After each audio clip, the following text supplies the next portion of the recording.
तो hello guys, देखिए हम लोग जा रहे हैं आज खेत जोतनी में। हमार गाड़ी देखो तैयार होकर चल दिले बिया। सब लड़का लोग भीड़ लगा ले बा। आज बहुत बढ़िया मजा आई वीडियो में, पूरा देखम जा। तो देख सकते जा गाइस, पूरा जोतनी अब हो रहा बा। हम खेत में आ गए बन जा, ट्रैक्टर चला, सब लोग भीड़ लगे बोले घामा का चढ़ाइले बा। तो वो लोग इनके मजा आते हो कि घामा में इहो रगड़ा रगड़ी कैले बन, खेत जोतनी कैले बड़न। देखिए जब पूरा खेत जोतनी स्टार्ट हो गई बा। हम भाई खेत जोतना बनी जा हल्का कमा लेके।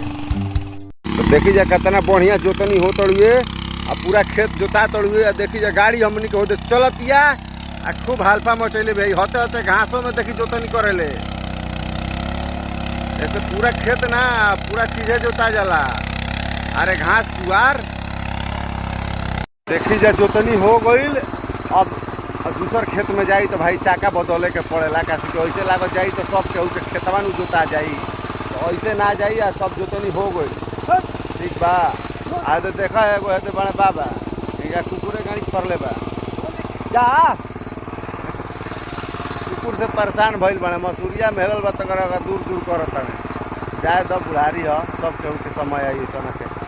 लेकिन हई देखी जा अब जब चाका फिट होती है दोसर पूरा पाकी हेल गई भाई। देखी जाए पूरा घास हेलल बड़ुए, सब सफाई होता और बाद चाका फिट होई गाड़ी में।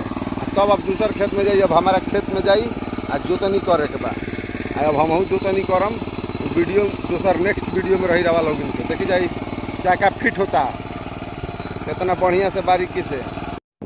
देखिए भाई हाला गुला हो गई, जवानी कोड़े वाली आ गई बिया जनरेटर। आ सब लोग अपन अपन जवानी कोड़वा तैयार बा। आ पहले नंबर देखा रोहिता भाई कहता खेले ले जाए के बा जवानी कोड़े। अभी पैसा लेबा तब न चलेबा। पूरा भीड़ काटा हुआ जवानी कोड़े वाली। सब जवानी कोड़ा जाई, बाकी खेत कोड़े ली जवानी बाद में कोड़ाला। तो लाइक कमेंट भर भर के करिए, शेयर दबा के करी जा।